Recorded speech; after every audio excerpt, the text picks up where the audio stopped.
দিতে বলে। কি যে করি, পদ্ধতির কথাগুলো কেউ শোনে না, শাশুড়ি মাও শোনে না, স্বামীও বুঝে না। কি যে করি বুঝতেছি না, এতগুলো বাচ্চা এত অল্প বয়সে কিভাবে নিব, কিভাবে সামলাবো। মা মা মা, কি হবে হওয়া তাড়াতাড়ি। আমার শরীরটা না একদম ভালো না, মাথা ব্যথা করতেছে, গা ঘুরাচ্ছে, চলেন না একটু ডাক্তার পাঠাতে। আচ্ছা আচ্ছা।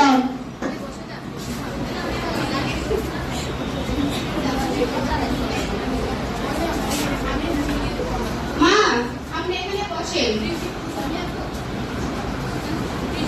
ম্যাম আসবো?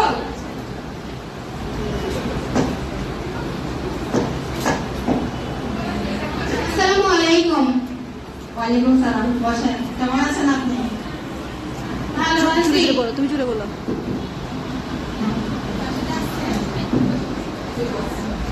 শাশুড়ি আমার সাথে আসছি হালি শহরে। হ্যাঁ, আমার 4টা বাচ্চা, আর বাচ্চা নিতে চাচ্ছি না। তো শাশুড়ি স্বামী এগুলো বুঝতেছে না, কি করলে বাচ্চা নিতে পারবো না, সেই পদ্ধতিগুলো যদি একটু বলতেন। আপনি এ সম্পর্কে ফ্যামিলিতে বলেন না আপনার শাশুড়ি এবং হাজবেন্ডকে? তাদেরকে অনেক বুঝাইছি, কিন্তু তারা আমার কথাগুলো একদম বুঝে না। তাই চাচ্ছি যদি আপনি তাদেরকে একটু ভালো মতো বুঝাই দিতেন। আপনার কয়টা সন্তান আছে এখন?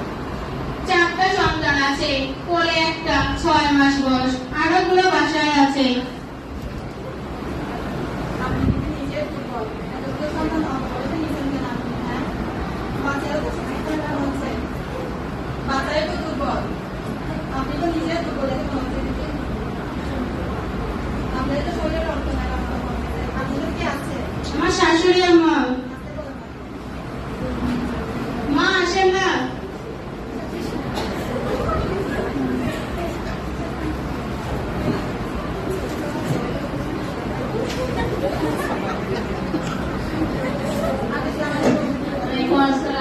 আমরা এটা তো এটা অস্থির অস্থির করে আমার করার